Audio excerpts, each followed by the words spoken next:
There has always been a lot of misinformation around screaming since the beginning, and that is definitely still true today. In comment sections, different videos, and different conversations, there's a lot of misinformation that ends up getting spread around that kind of comes from some not great places in terms of the mentality around screaming and how to do it in the first place. That's why I'm here today to help clear the air and debunk 5 of the biggest myths around screaming that I hear almost every single day.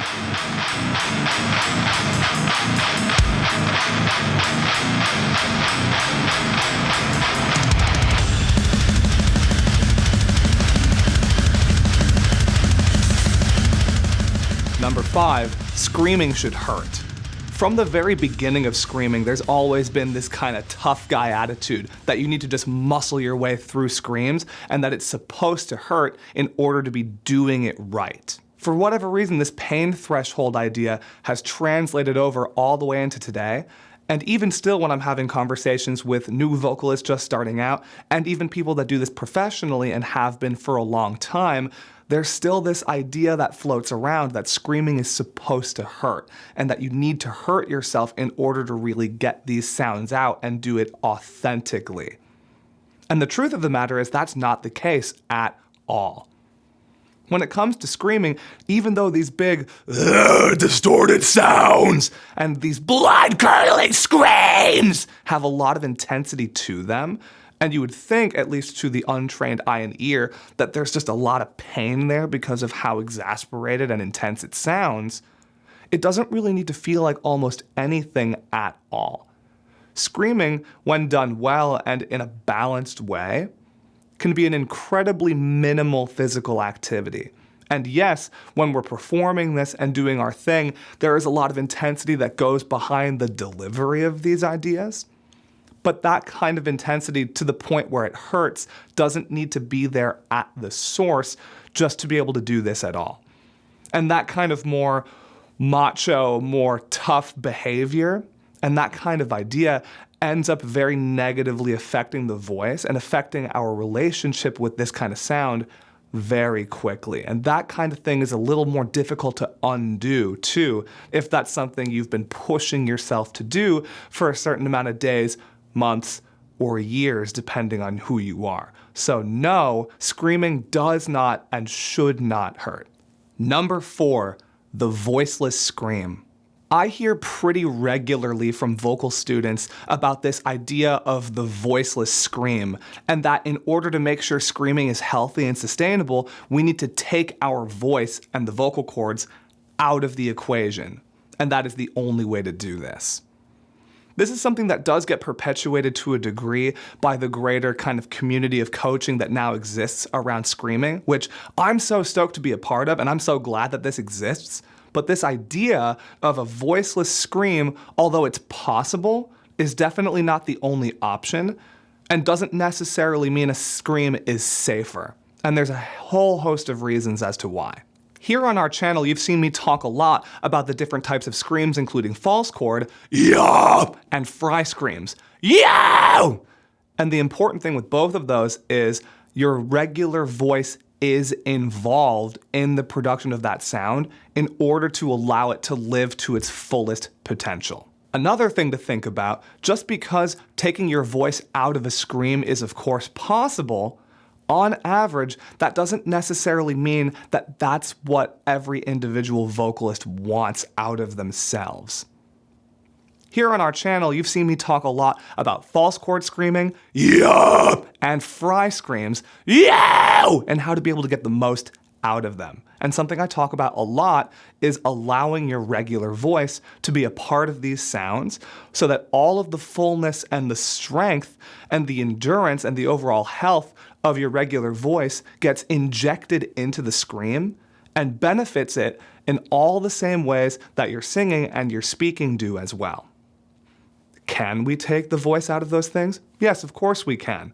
But when we remove regular vocal cord movement from a false chord scream, what happens is we're left with only that vestibular fold vibration, just the false chord vibration, which sounds like this on its own.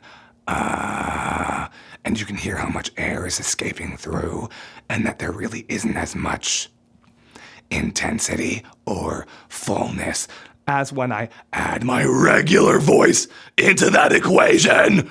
Ooh, wow! And for that reason, even though it's possible, I find on average, most people want all of that inclusion there. And same kind of deal with fry screams, even though, yo, we can kind of take the voice out of that and try to get just that little bit of separation in the vocal cords on its own and only operate off of this much smaller, oftentimes tighter sound. A lot of times it doesn't really allow for much flexibility or freedom of expression in there either. And does that mean it's wrong? No. But is it preferable?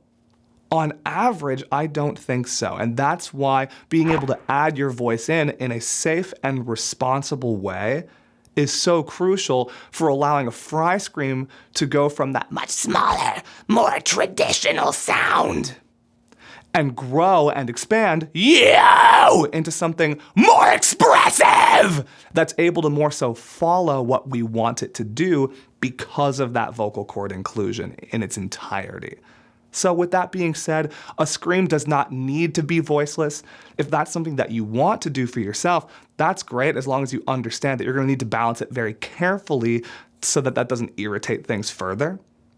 And that including your regular voice into a scream is by no means harmful.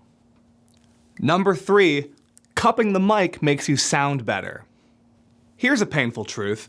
Cupping the microphone might feel more comfortable, and with the way many live mics are shaped, it might seem like this is the part we're supposed to hold on to ergonomically.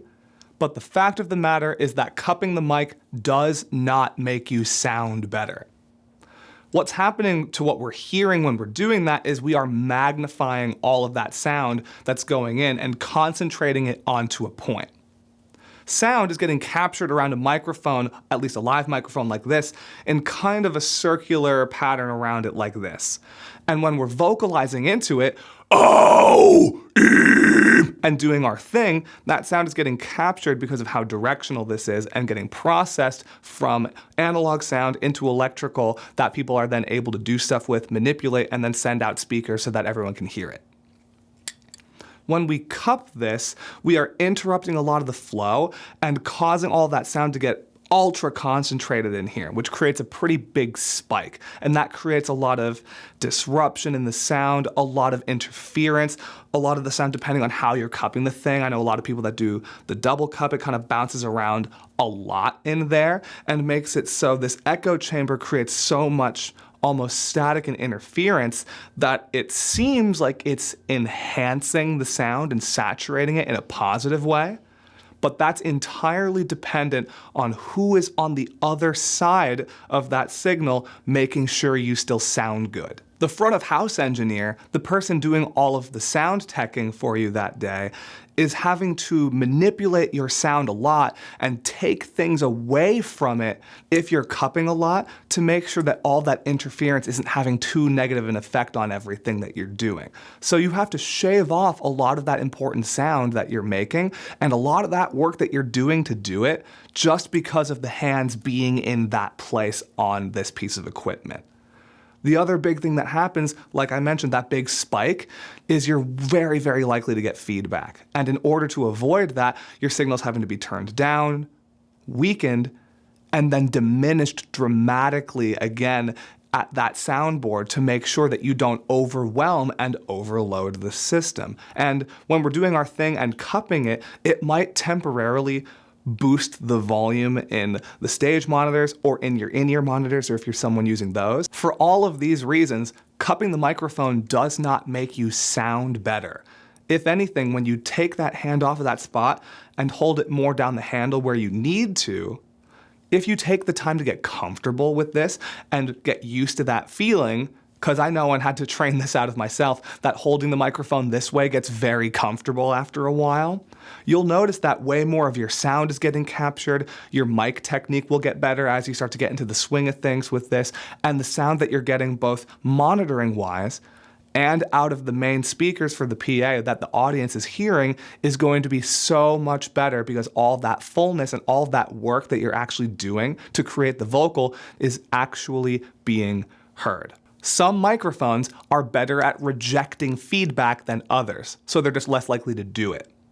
Some people that work sound in front of house are better at being able to shape that and make sure it doesn't sound overloaded and bad very well. Sometimes you're working with a sound engineer for a local venue that doesn't necessarily know you, your sound, or your equipment, and might not be able to account for all of these different changes if your hands are going between here and here, or if it's getting cupped the whole time. So even if you do have equipment and people that are still helping you sound good when your hands are in this cupped position on the microphone, the reason it still sounds good to you and to everyone else is because other people are having to do all of the work to try to make what you're doing to this still function along with everything else and the rest of the band. Shout out Telefunken Microphones, shout out Connor Rowan, shout out every single front of house person that I've ever worked with for backing me up on all of this. Number 2, no pun intended, I'm gonna phrase it this way so we don't get demonetized, screaming should feel like you're taking a dump. I remember the day that I started to teach myself how to scream on YouTube originally, and seeing videos, countless videos back then, of people saying that when you're screaming, in order to do it right, it should feel like you're taking a dump. Or like you're taking off like a rocket and using so much force from the abdomen that it's like trying to create that force downward. And while that kind of downward motion and the engagement of the abdominal muscles is important, you shouldn't need to do it to such an intense degree in order to just be able to find your scream and then get it out.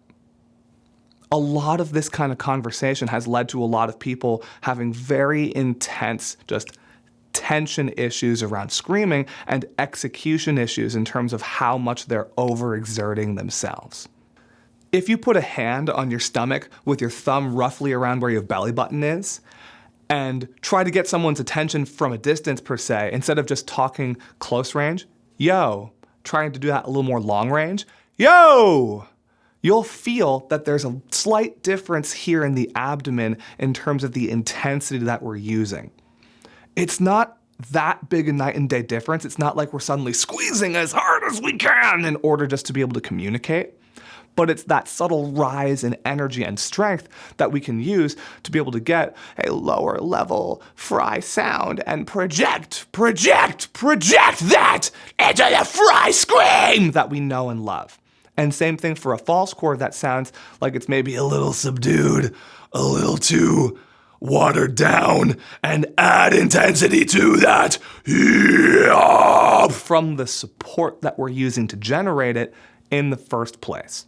For me, and for everybody that I teach, both beginner and professional, it's that kind of subtle difference that I teach to be able to create these bigger differences in screaming and to be able to do it, not just forcing that as hard as you can.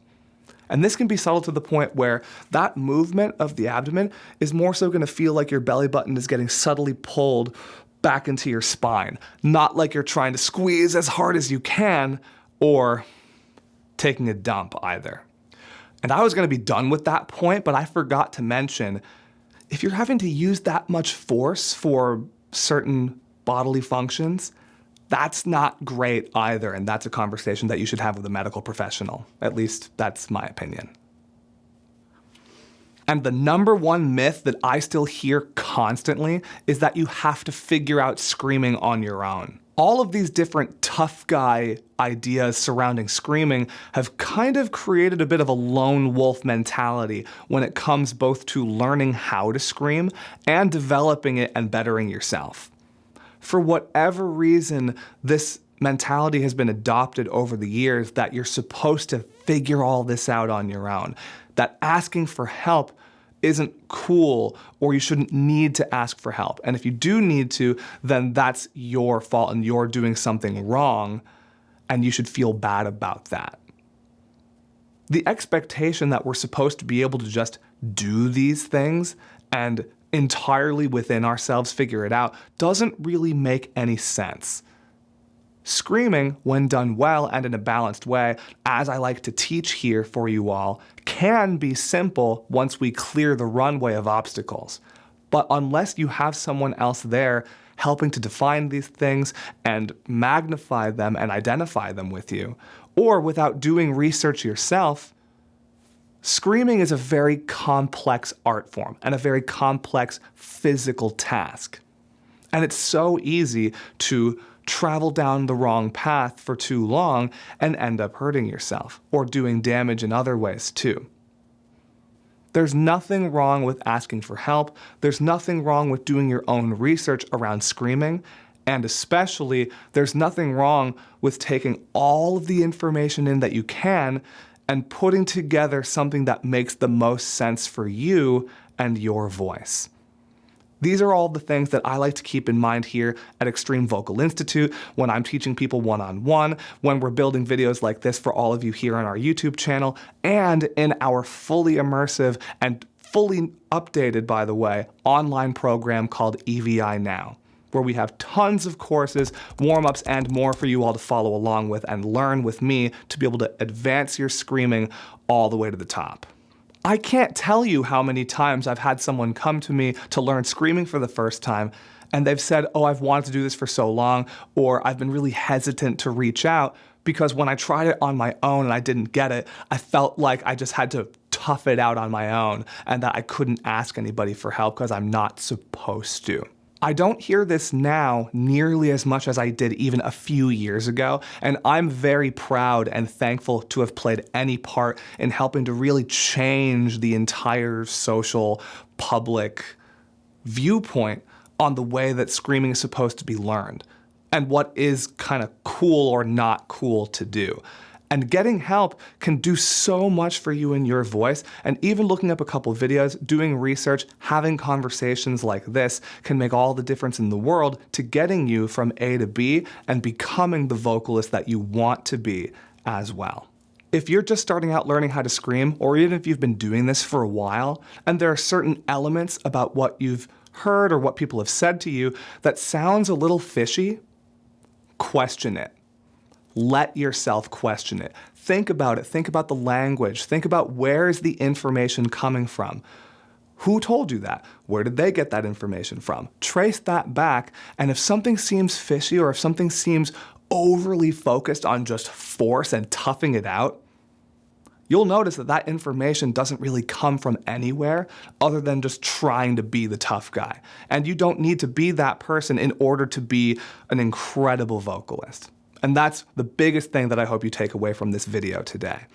If there are other myths that you have heard or other things that you're questioning about the process of screaming, leave a comment here below. I would love to explore them and keep this series going. I'm David Benites from Extreme Vocal Institute. Keep screaming responsibly.